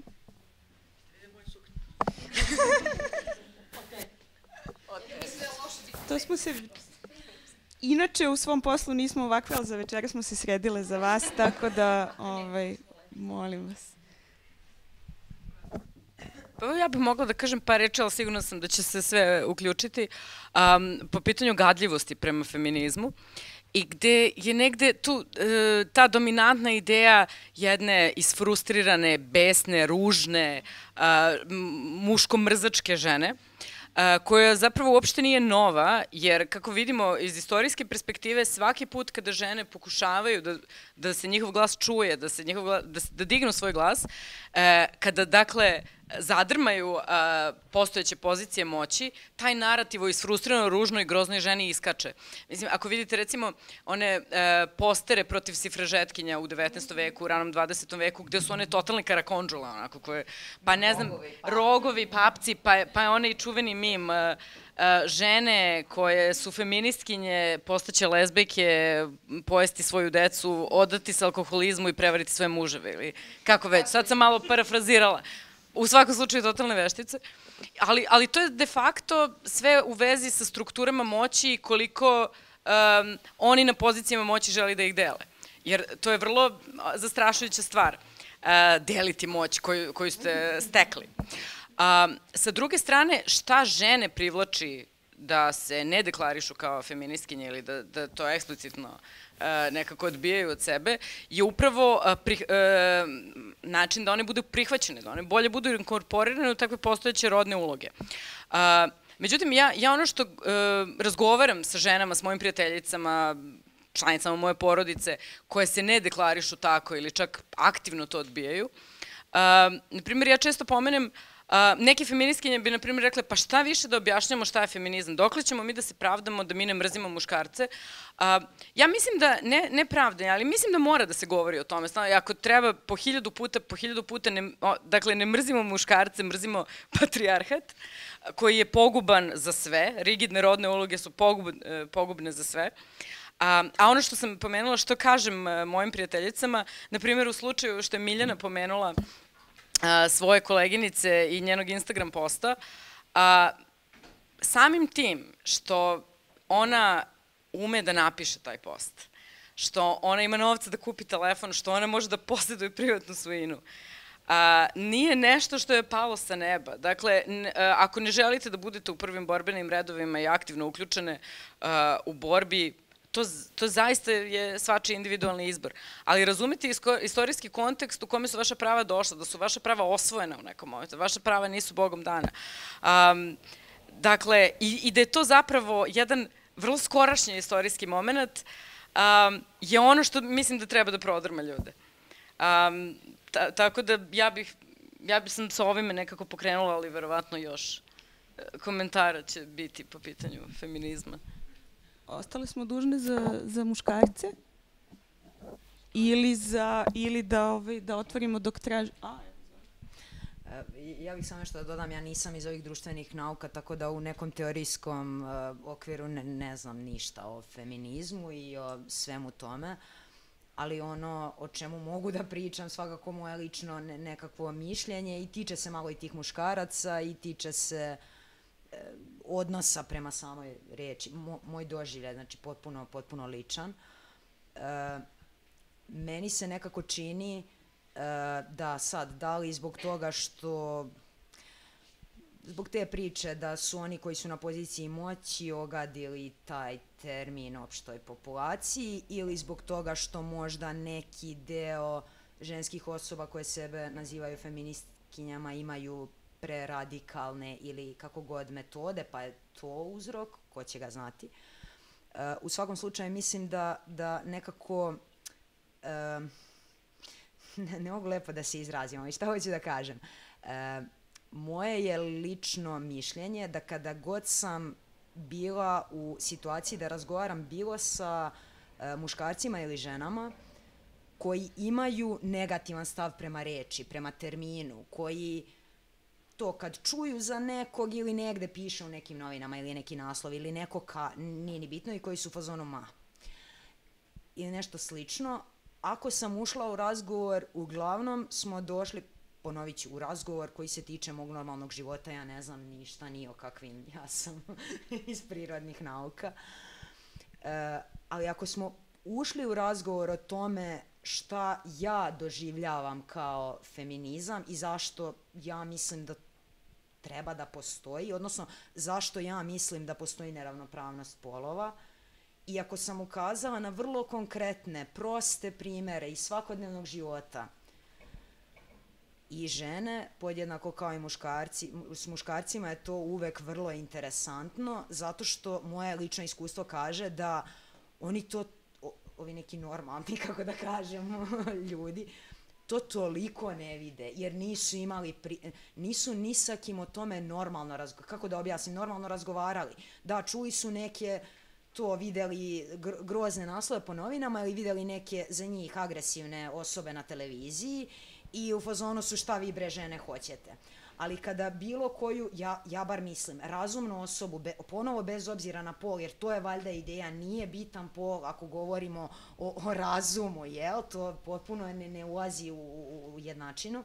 Ako bilo koga razumnog suočite sa vrlo konkretnim situacijama koje kažu, ako ja kažem svom kolegi, drugaru, prijatelju, pa da, ali da li se tebi ikada u životu dogodilo da ti neko, kako kažem, prokomentariš, pitate kad ćeš da praviš decu, jel ti se ikad to u životu dogodilo? U tom kontekstu, da li se tebi na razgovoru za posao dogodilo da te pitaju jel planiraš porodicu, jel planiraš da se ženiš, jesi oženjen? Pa to muškarce na razgovoru za posao ne pitaju. Žene, apsolutno i uvek. To mene nisu pitali. Da se ogradim. Da, sad da bude nešto pozitivno. Ja živim u potpuno ženskom kolektivu koji ima vrlo koji potpuno ima razumevanja i u tom nekom kontekstu zaista se ne postavlja pitanje ličnih izbora. Ali kažem, na račun hiljadu stvari, moje, eto, ponavljam, lično iskustvo da samo je potrebno na jedan normalan i razuman način sa ljudima razgovarati i reći, evo ajde samo da pogledamo objektivno, bez drame, bez dizanja tenzija, bez velikih borbi, velikih parola i ne znam nija čega, ajde da probamo da sagledamo realnost i odnose, pozicije, mogućnosti i tako dalje. Pa između ostalog počev od toga kad si jeli mali, pa baš to, devojčica, ako je isprljana, to je ono o čemu smo juče pričali, pa to je skandal. Ako ne mama i tata, onda će komšinica, komšija ili rođak reći jao, pa kako devojčica tako, pa daj da te izbrišem, ne znam ni ja šta. verovatno će izbrisati i dečaka, možda baš i neće i nekako neće biti strašno što je dečak pocepao pantalone i bož moj, pa dečak je igra... Ali gde ćeš ti u suknji na drvo? Ali gde ćeš ti u suknji na drvo, a s druge strane moraš da nosiš suknje. Mislim, to su neke stvari koje, kako da kažem, ja mislim da svako na ovom svijetu ima pravo na sve svoje slobodne izbore i ne mislim da treba gurati bilo koga u bilo šta, ali samo daj da bude neka početna pozicija ista, pa naravno baš to, da, žene su više okrenute estetici po mom skromnom mišljenju, to je ponovo moje potpuno lično mišljenje, da žene imaju više to, da je to razlika neka, da imaju to želju da izgledaju lepše ili ne znam ni ja šta. I potpuno je u redu da žele da izgledaju lepše, da se oblače na ovaj ili onaj način, to je sve u redu, ali nemoj ih terat, nemoj od malih nogu da mora, da ne postoji druga opcija, da sve što je drugo i drugačije, to nešto nije u redu, jel?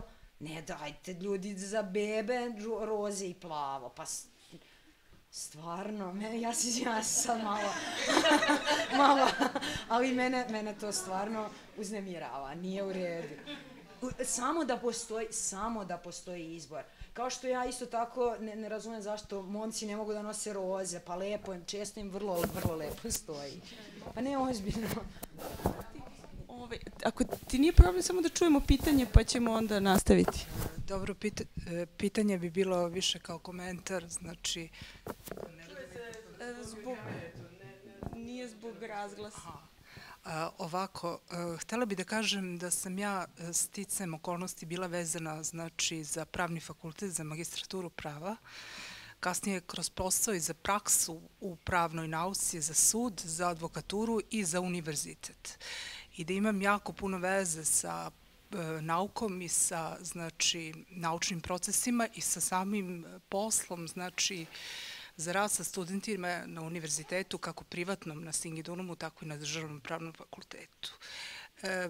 Htela bih da kažem neke stvari kao žena, kao neko ko je prošao period, nepopularno je reći, ali imam nešto preko 40 godina, znači vreme od studiranja 20 godina kad sam imala, moje magistrature sa 27 godina, kasnije inostranstva, je u nekom periodu parada kroz praksu u Srbiji i na samom univerzitetu i pitanja pravnih koje se dotiču, znači, vaših profesija, ovoga o čemu se sada diskutuje.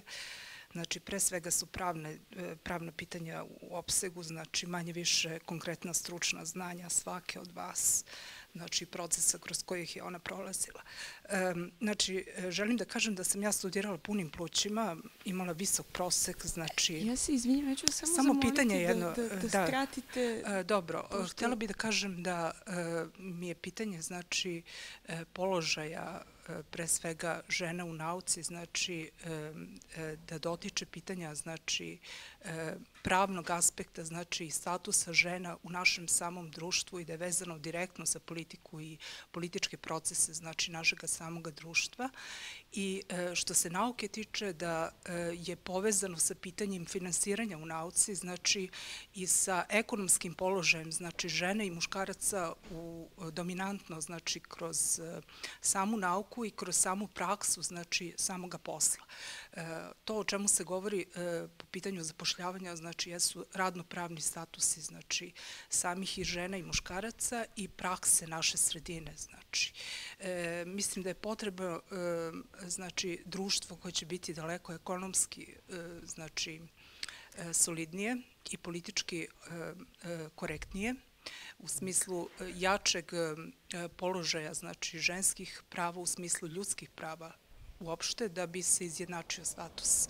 Svakako da nismo u istom statusu, a pitanja feminizma, znači, jesu samo jedna od opcija, znači, organizacije žena, danas vrlo diskutabilna, jer postoje feministički pokreti i stavovi feminizma koji su vrlo, vrlo različiti u različitim državama sveta, a u našoj sredini mi se čini jako, jako potrebno da se razgovara o tome ne sa stanovišta, znači, seksualne orijentacije žena kao feministkinja, nego čisto položaje žena, jer mi smo zaista u jednoj vrlo ugroženoj, znači, poziciji u odnosu na muškarce. Eto, to je. Hvala vam na ovom komentaru.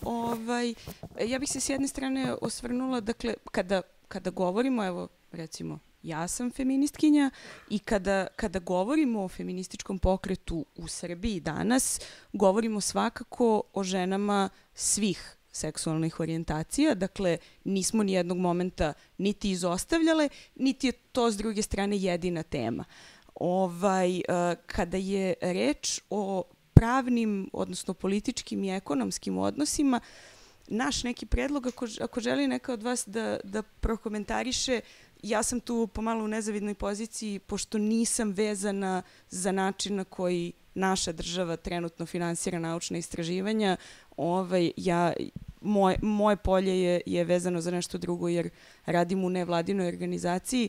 Ako želi neka od vas da komentariše, možete.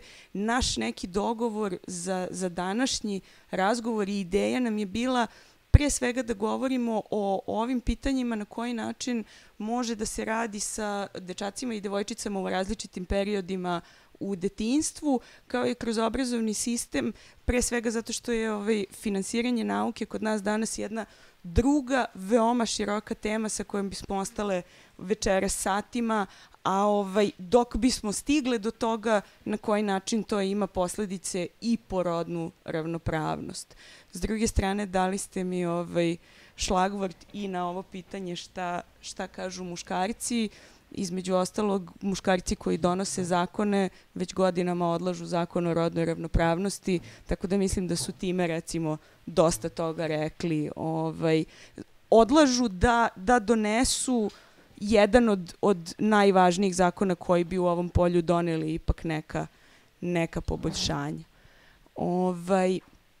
Ja bih volela možda, ako hoćete, da se osvrnete na bilo koje od ovih pitanja koje smo otvarale, i da počnemo polako da zaključujemo.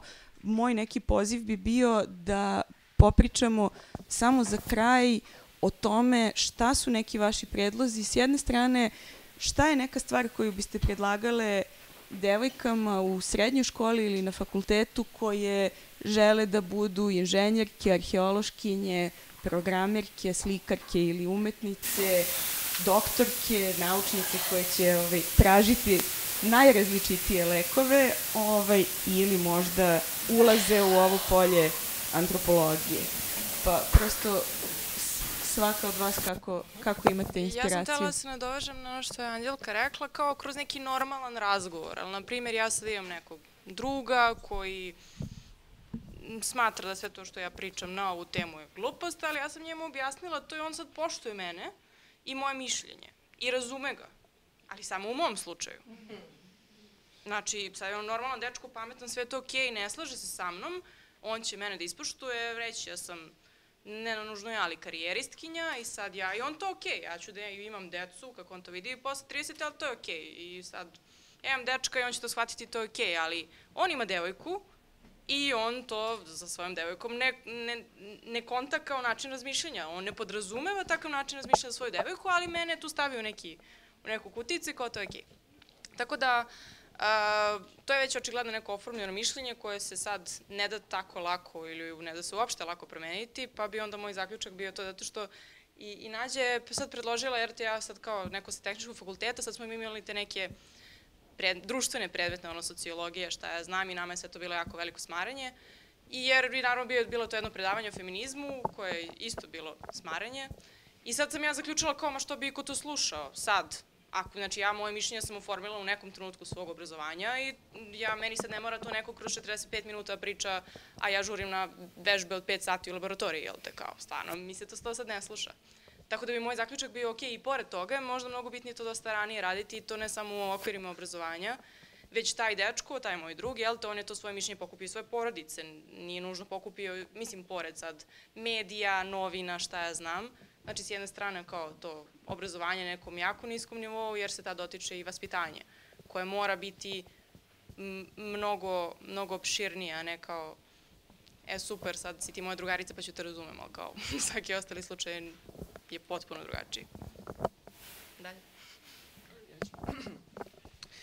Ok, ja ću u stvari završiti sa pozitivnim primjerom, a prvo, vezano za to obrazovanje, za edukaciju, svih tih problema, mislim da može da se pravi paralela sa bilo kojom diskriminacijom i kao zašto se neko odlučuje da bude rasista ili zašto neko odlučuje da mrzi žene.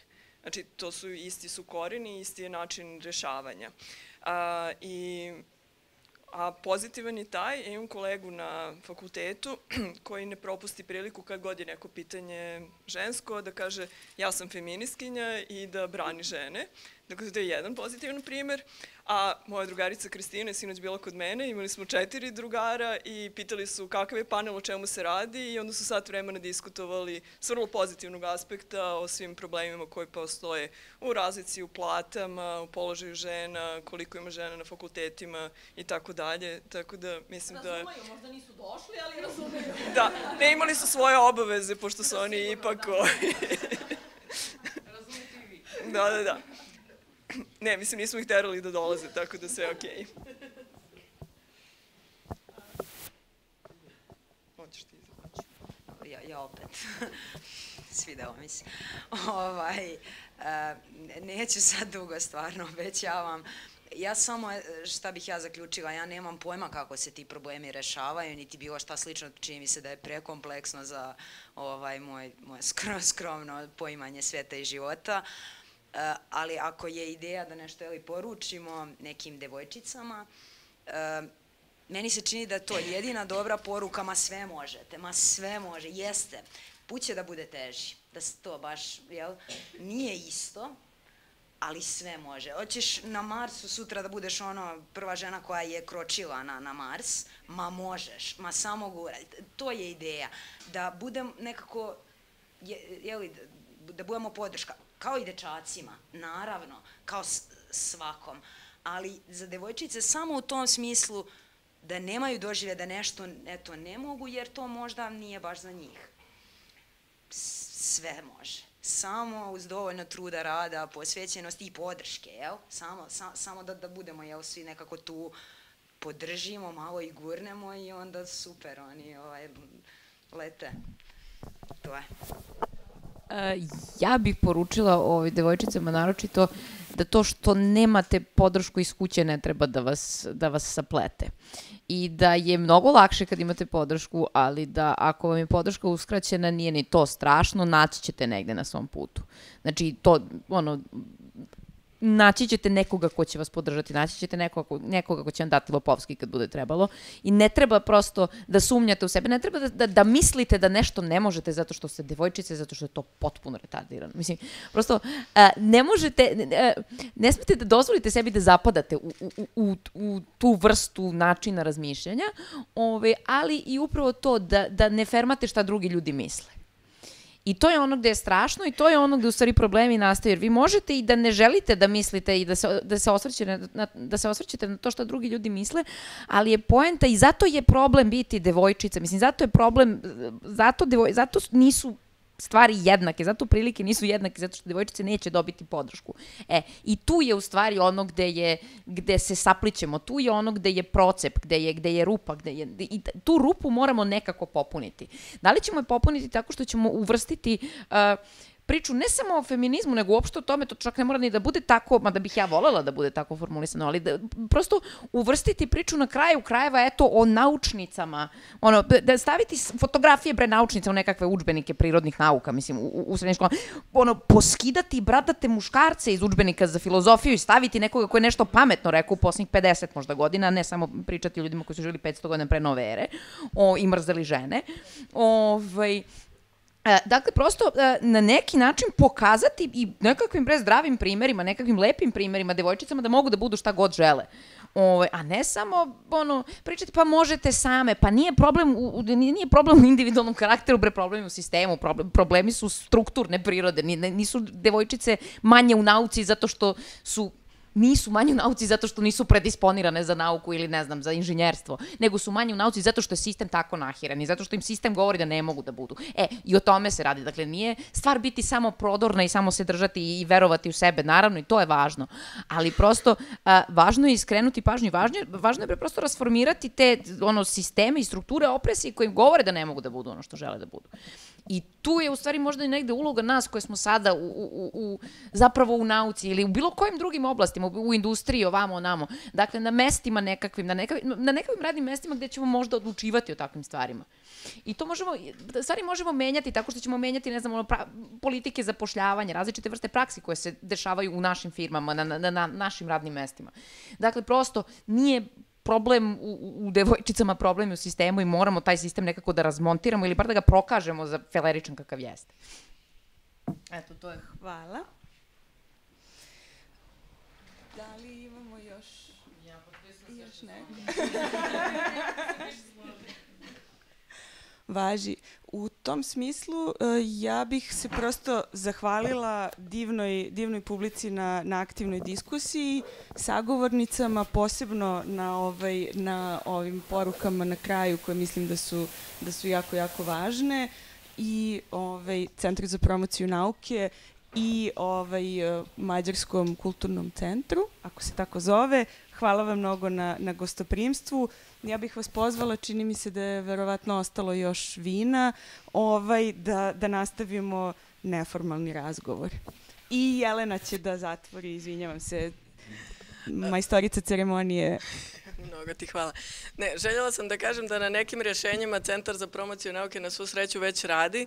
Imali smo projekat Hipatija za koji ste vjerovatno čuli, na kom smo radili sa nastavnicima i nastavnicama o tome kako podržati djevojčice da se više bave naukom, kako da se više bave baš ovim inženjerskim i oblastima koje su veoma vrijednovane u društvu, a za koje se one ne odlučuju.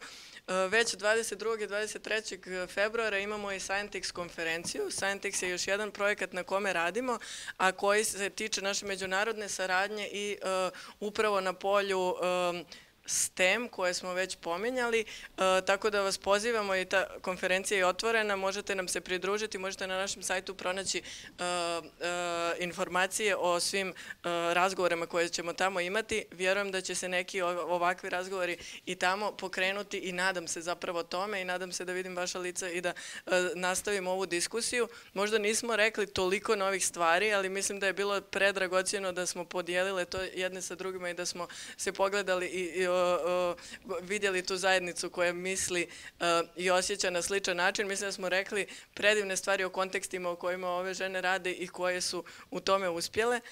Mislim da je jako važno da se zahvalimo naučnom klubu iz Leskovca, za koji možda niste ni znali da nas žene iz tog kluba i su nas pratile. Okupile su se večeras u prostorijama i pratile su ovo što se zapravo uživo prenosilo i to je zapravo i naša ideja da povezujemo različite inicijative, da povezujemo sve nas koji želimo da se izborimo za to da djevojčica bude više u nauci, jer onda ćemo zapravo imati ne samo to što smo ravnopravniji, ne samo što je to pitanje univerzalne istine zvane ljudska prava,